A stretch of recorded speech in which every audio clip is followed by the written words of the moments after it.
Assalamualaikum warahmatullahi wabarakatuh. Halo teman-teman semua, apa kabar?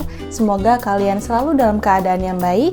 Dan selamat datang juga bagi kalian yang baru mampir ke channel aku. Terima kasih sudah mampir, salam kenal juga. Coba scroll-scroll video di channel aku.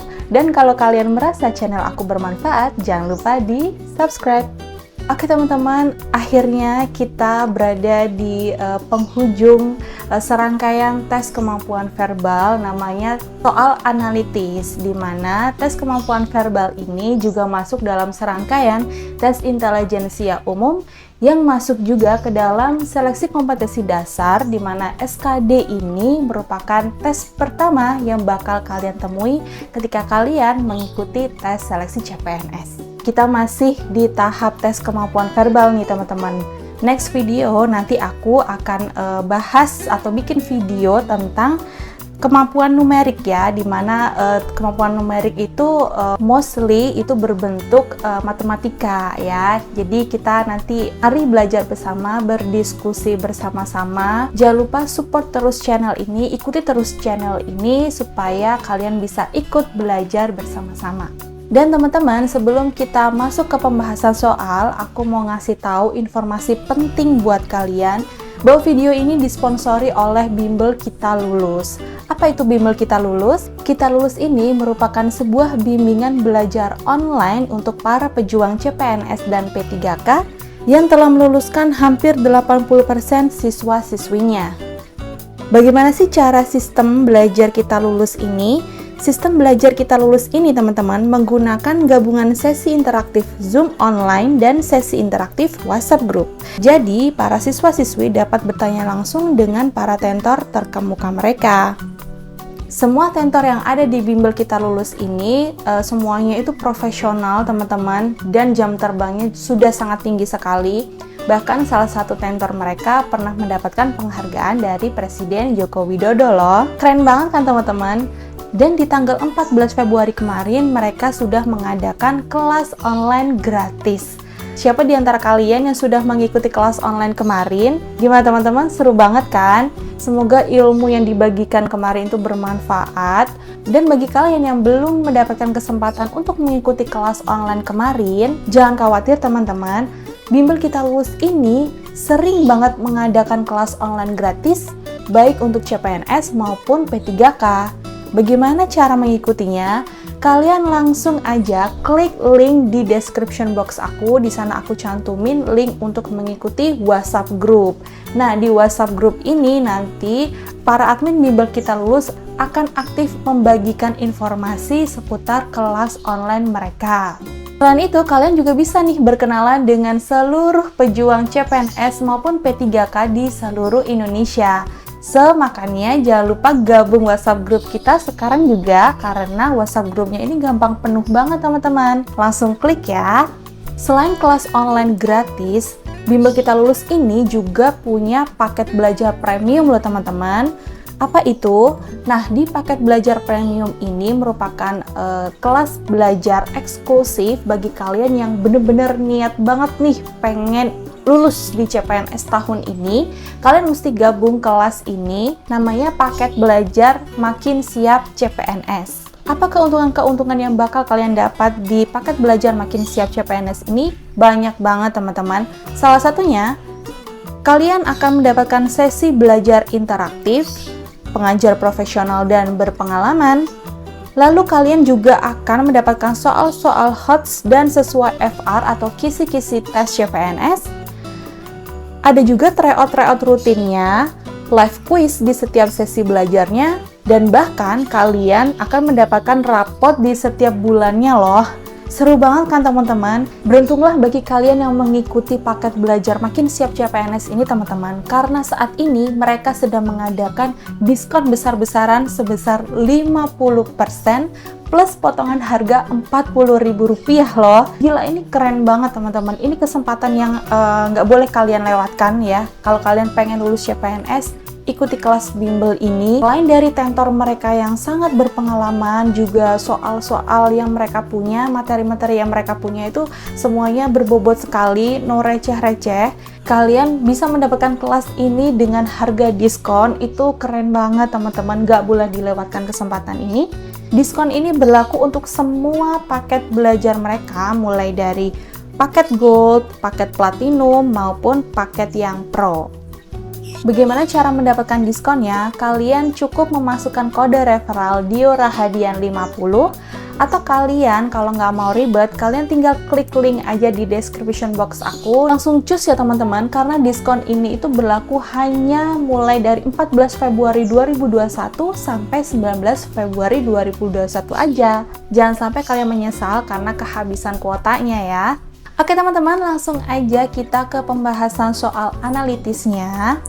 Oke teman-teman, soal analitis itu menurut sebagian orang cukup sulit ya teman-teman, karena soalnya itu panjang-panjang banget dan memuat informasi yang bervariatif, sehingga kalian harus menganalisis lebih mendalam untuk mendapatkan jawaban yang tepat. Nah, saran dari aku untuk mengerjakan soal analitis ini, soal analitis itu membutuhkan waktu yang cukup lama ya dalam mengerjakannya, sama seperti halnya soal-soal numerik. Saran dari aku itu, kalian bisa skip untuk mengerjakan soal analitis ini.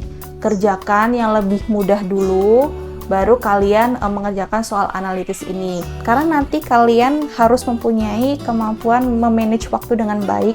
90 menit untuk 100 soal, jadi satu soal itu tidak ada 1 menit teman-teman. So kalian harus cepet-cepetan ya, tetapi juga harus berhati-hati, fokus supaya bisa mendapatkan jawaban yang tepat.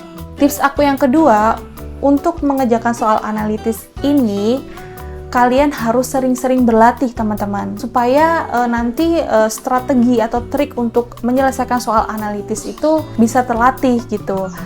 Kalau menurut aku kebanyakan soal analitis itu hampir sama ya teman-teman. Paling kalau nggak seputar antrian, nomor urut, terus posisi tempat duduk, posisi rumah, yang seperti itu punya strategi masing-masing. Dan kalian harus sering berlatih soalnya, supaya nanti ketika mengerjakan tes itu kalian sudah tahu trik-triknya itu seperti ini loh. Kalau bentuknya seperti ini, triknya menjawab itu seperti ini loh, kayak gitu. Dan yang ketiga, kalau kalian pengen lebih fokus lagi untuk mengerjakan soal analitis, itu gunakan kertas coret-coretan yang nanti akan dibagikan oleh panitia ketika kalian tes CPNS.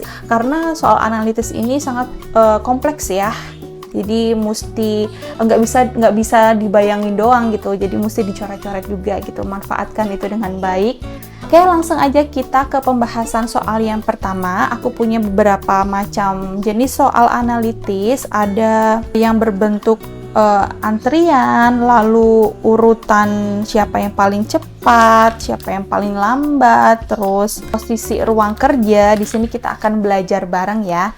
Nanti kalau misalkan kalian ada pertanyaan, kalian bisa sampaikan itu di kolom komentar. Oke, yuk sekarang kita mulai mengerjakan soal yang pertama.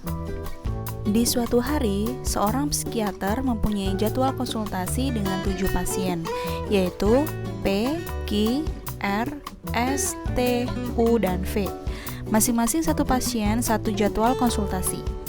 Jadwal konsultasi urutan 1 sampai dengan 7 harus memenuhi kondisi berikut. Q mempunyai jadwal konsultasi sebelum W, U mempunyai jadwal konsultasi sebelum P. Salah satu dari R atau T memiliki jadwal konsultasi di urutan ketiga.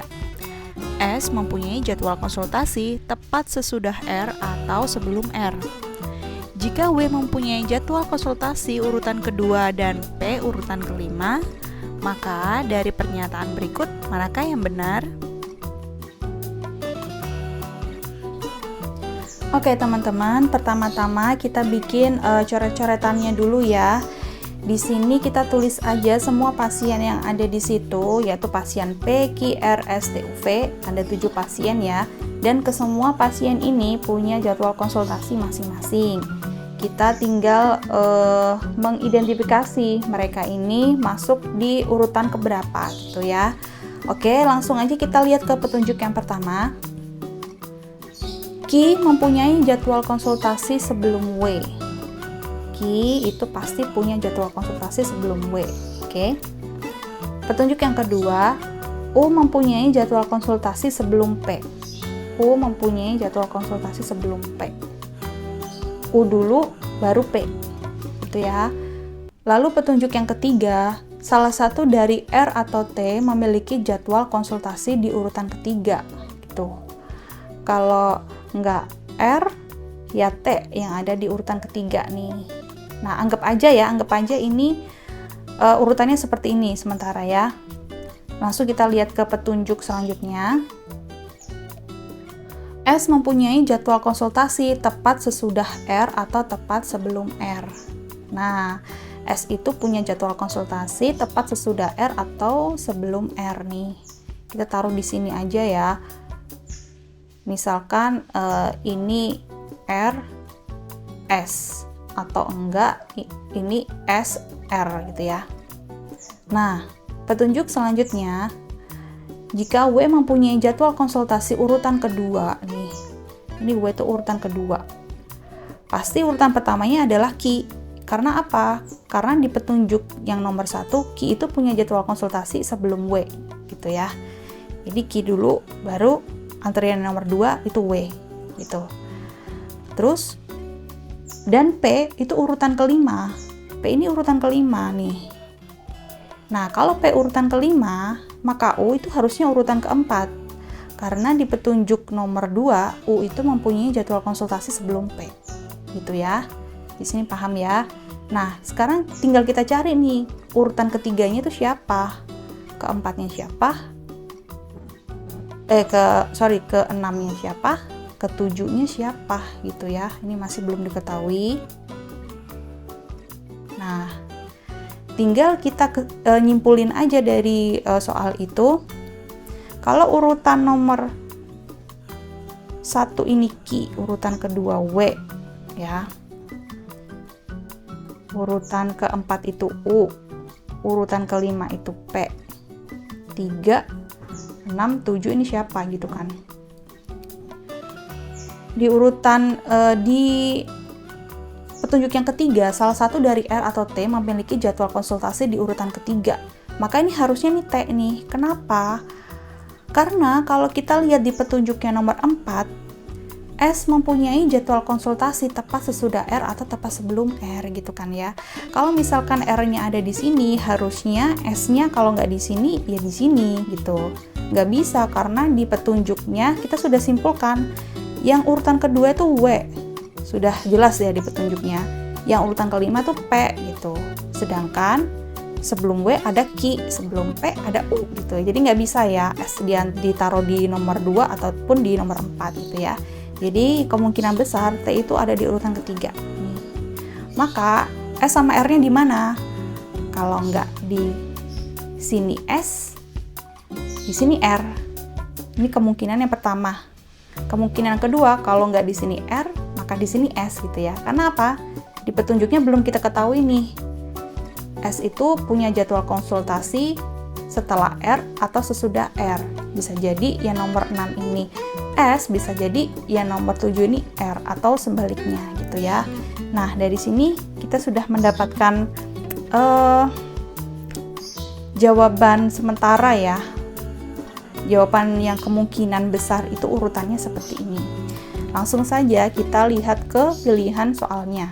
Yang pertama, R mempunyai jadwal konsultasi urutan ke-6.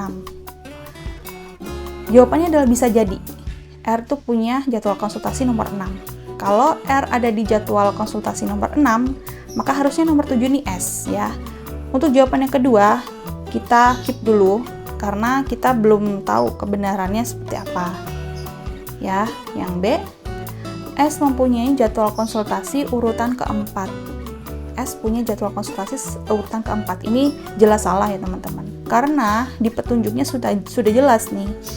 P itu di urutan kelima, maka urutan keempatnya itu harusnya U gitu ya, bukan S ya. Jadi langsung aja kita jawab ini yang nomor B itu salah. Oke. Yang nomor C, S mempunyai jadwal konsultasi urutan ke-7. S ini urutan ke-7, bisa jadi karena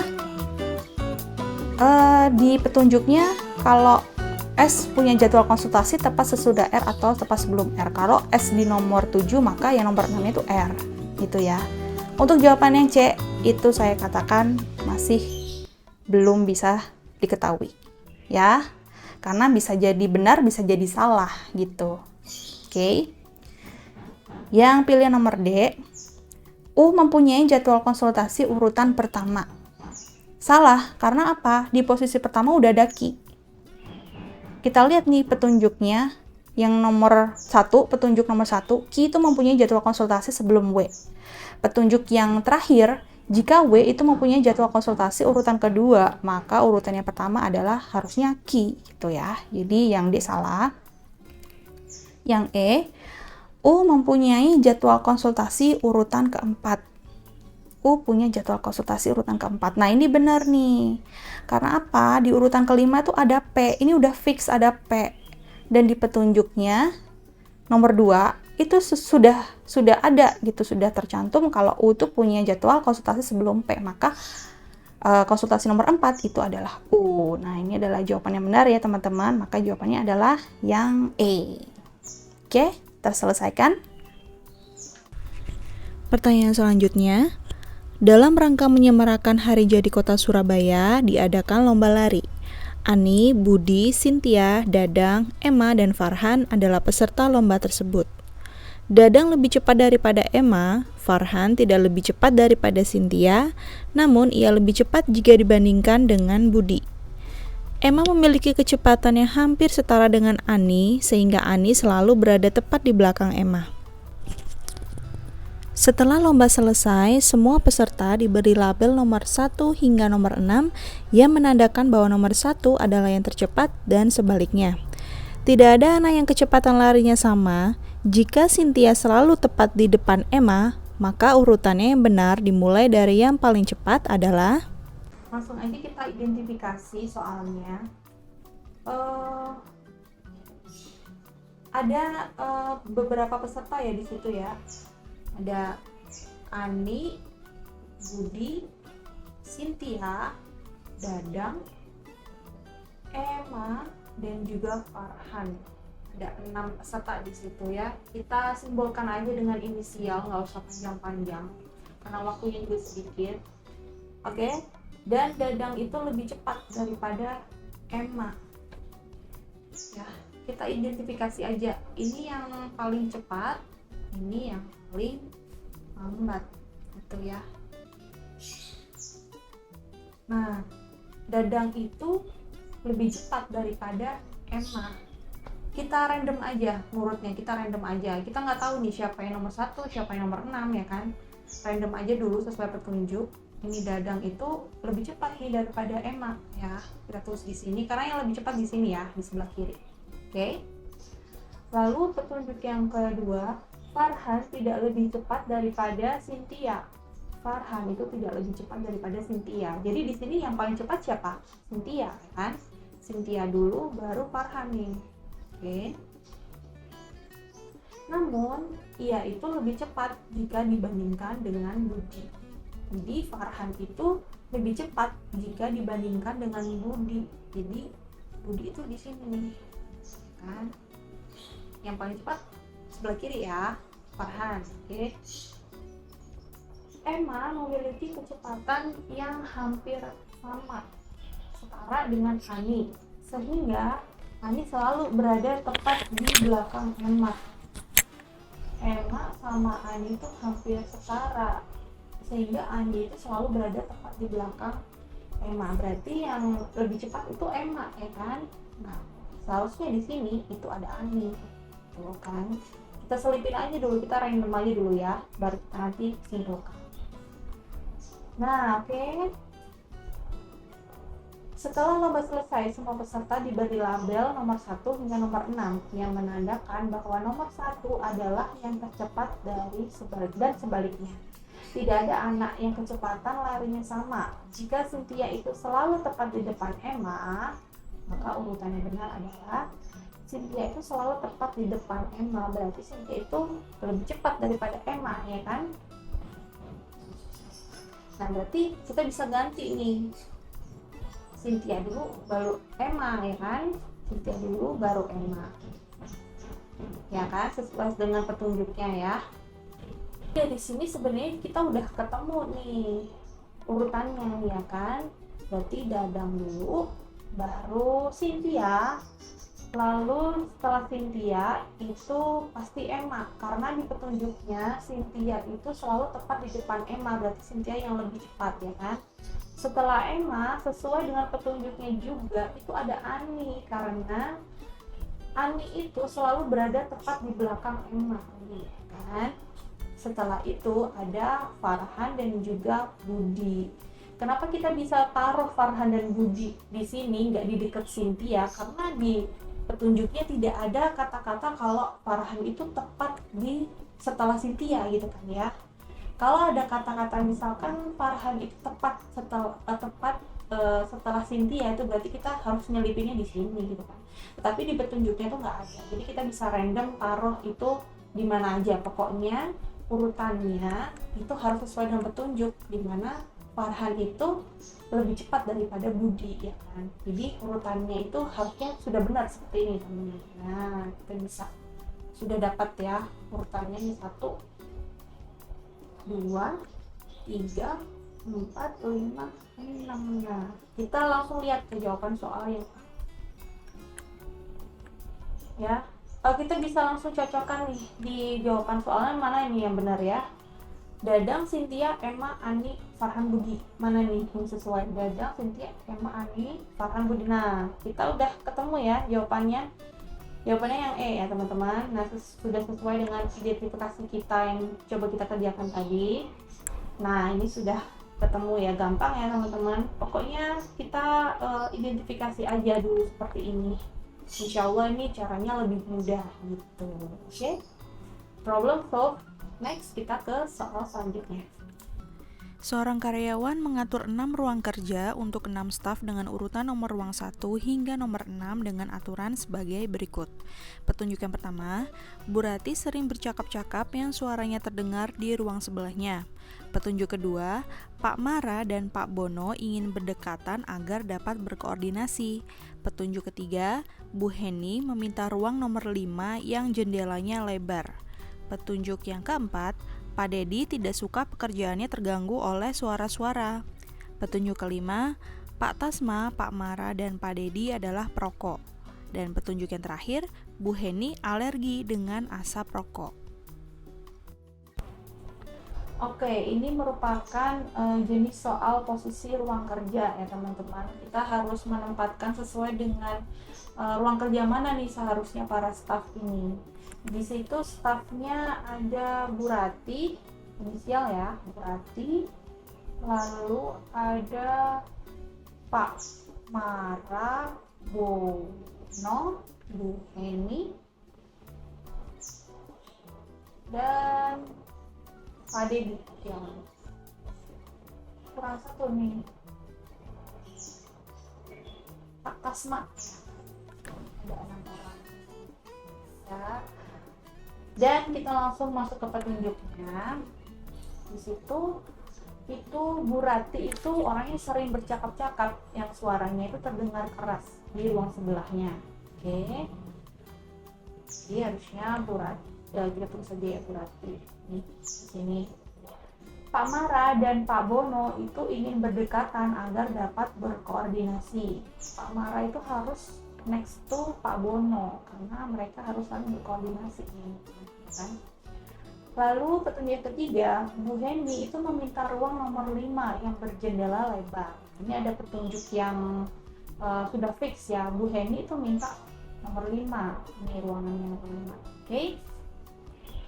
Pak Dedi itu tidak suka pekerjaannya terganggu oleh suara-suara. Nah, anggap aja nih Bu Rati ini nomor 1. Anggap aja ya, kita ini masih analisa kotor. Nah, anggap aja Bu Rati ini yang suka bercakap-cakap, suaranya keras, ini nomor 1. Sedangkan Pak Dedi itu harus jauh-jauh lah dari suara yang gaduh ya kan. Kita taruh dia di ruang kerja nomor 6 nih, biar jauh ya kan. Lalu petunjuk selanjutnya, Pak Tasma, Pak Mara, dan Pak Dedi itu perokok. Pak Tasma, Pak Mara, dan Pak Dedi itu perokok. Jadi mereka itu harusnya di satu tempat yang sama dan atau berdekatan, maksud aku yang berdekatan. Oke, Pak Mara ini kan harus sama dengan Pak Bono ya kan. Jadi harusnya dia itu harus dekat nih dengan Pak Dedi juga. Nah, jadi harus dekat dengan Pak Dedi juga. Pak Dedi kita pindah ke sini ya. Pak Dedi kita pindah ke sini. Lalu juga ditambah dengan Pak Tasma. Nah, gini nih. Oke. Petunjuk selanjutnya itu Bu Heni alergi dengan asap rokok. Bu Heni ini nggak bisa deket sama orang merokok. Jadi dia harus jauh nih dari Pak Mara, Pak Tasma sama Pak Dedi. Harus jauh-jauh nih dari ketiga orang ini ya kan. Kita perlu mengidentifikasi sebelumnya selanjutnya karena kita nggak tahu nih siapa yang ada di ruangan nomor 1, 2, 3, 4, 5, dan 6 gitu ya. Oke, kita coba untuk analisis lagi. Kalau misalkan Bu Ratih di nomor 1 nih, karena dia kan yang paling berisik ya, jadi dia tuh harus jauh-jauh dari Pak Dedi gitu ya. Kalau misalkan Pak Dedi ada di sini. Nah, sementara nomor 5 ini Bu Heni. Nah, tapi kan Pak Dedi ini perokok, Bu Heni ini nggak bisa deket sama orang perokok gitu. Jadi Pak Dedi ini harus dikumpulkan dengan Pak Tasma, Pak Mara, sama Pak Bowo. Nih kan. Ini kita masih belum tahu siapa yang di meja kerja 2, 3, 4, 1, dan 6 juga kita belum tahu ya. Nah, kenapa? Karena Bu Ratih ini orangnya berisik banget, sedangkan Pak Dedi ini nggak mau deket sama Bu Ratih. Nah, kita bisa menyimpulkan alangkah lebih baiknya Pak Dedi ini ada di meja kerja nomor 1 nih. Nomor 1, sedangkan Bu Ratih ini pindah nih ke nomor 6. Nah, dapat ya logikanya teman-teman. Oke. Selanjutnya ini Bu Heni ini lebih fix ya, Bu Heni nomor 5. Oke. Nah, nomor 2, 3, 4 nih siapa nih? Gitu. Tinggal Pak Tasma, Pak Mara, sama Pak Bono gitu. Karena Pak Dedi ini orangnya perokok bersama dengan Pak Tasma dan Pak Mara, maka mereka harus berdekatan ya. Mereka harus berdekatan, ini Pak Tasma, ini Pak Mara. Nomor 2, nomor 3. Nah, kita sudah kelihatan nih nomor 4 siapa? Nomor 4 Pak Bono gitu. Kenapa Pak Bono nggak di sini? Karena gue ini nggak bisa deket sama asap rokok, sedangkan Pak Bono ini satu-satunya orang yang tidak merokok di sini. Makanya kita taruh di sini ya. Oke. Nah, ini kita sudah mendapatkan analisis bersihnya teman-teman. Ini sudah fix ya. Yang nomor 1, ruangan nomor 1 Pak Dedi, Pak Tasma, lalu Pak Mara, Pak Bono, Bu Heni, sama Bu Ratih. Kalau kita cek lagi bisa, kita cek lagi coba ya. Bu Ratih itu sering bercakap-cakap yang suaranya terdengar keras di ruang sebelahnya. Jadi Bu Ratih ini harus jauh-jauh lah dari Pak Dedi ya. Nah, ini sudah benar, Pak Dedi nomor 1, Bu Ratih nomor 6, jadi jauh, nggak bakal dengar kalau dia berisik. Oke. Yang nomor 2, Pak Mara dan Pak Bono ingin berdekatan agar dapat berkoordinasi. Nah, ini sudah berdekatan nih. Kalau Pak Mara nomor 3, maka Pak Bono harus nomor 4 karena saling berkoordinasi. Ini udah benar ya. Kita urus aja lagi. Oke. Petunjuk yang ketiga, Bu Heni minta ruang nomor 5. Nah, ini udah benar, sudah sesuai ya. Bu Heni minta nomor 5, kita kasih nomor 5 nih. Pak Dedi tidak suka pekerjaannya terganggu oleh suara-suara. Oke, dia sudah jauh nih dari Bu Ratih. Udah bener ya. Dan Pak Tasma, Pak Mara, dan Pak Dedi itu adalah perokok. Pak Dedi, Tasma, dan Mara ini perokok. Dan sesuai dengan petunjuk yang terakhir, Bu Heni itu alergi perokok. Jadi dia harus jauh ya dari Dedi, Tasma, sama Mara. Karena dia minta nomor 5, maka posisinya seperti ini. Ini sudah benar nih teman-teman. Oke, langsung kita lihat ke pertanyaan jawabannya. Pilihan jawabannya yang pertama nih, 3 karyawan perokok seharusnya ditempatkan di ruang nomor berapa gitu. Nah, karena kita sudah analisis ya, ini ketiga ini perokok nih. Jadi mereka ada di ruang kerja nomor 1, 2, dan 3. Ya, maka jawabannya adalah yang C nih. Oke. Ya, yang C ya.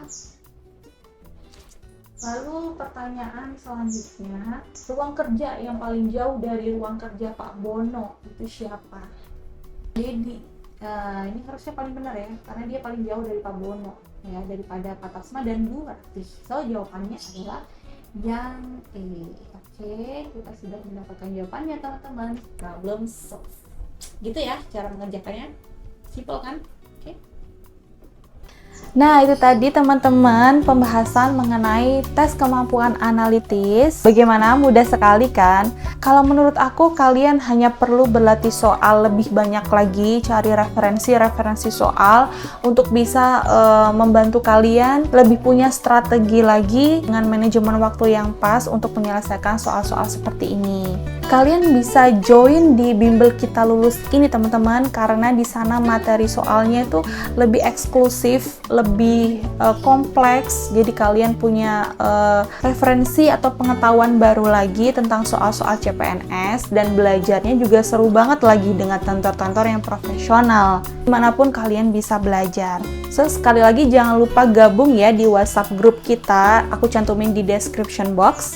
Ya teman-teman, sekian video dari aku. Next video nanti kita akan langsung belajar tentang kemampuan numerik. Siap-siap coret-coretannya, karena tes kemampuan numerik ini akan berbicara banyak soal matematika yang sebagian orang menganggapnya itu momok ya. Mari kita belajar bersama-sama, kita diskusi bersama-sama. Kalau kalian ada pertanyaan, silahkan kalian bisa cantumkan dengan bahasa yang baik di kolom komentar. Nanti akan aku berusaha jawab ya. Dan jangan lupa subscribe channel ini dan klik loncengnya supaya kalian tidak ketinggalan informasi-informasi terbaru seputar CPNS maupun P3K dan juga pembahasan-pembahasan soal lainnya. Dan mohon maaf teman-teman apabila ada salah-salah kata, kesempurnaan hanya milik Allah semata. See you on the next video, dan Assalamualaikum warahmatullahi wabarakatuh.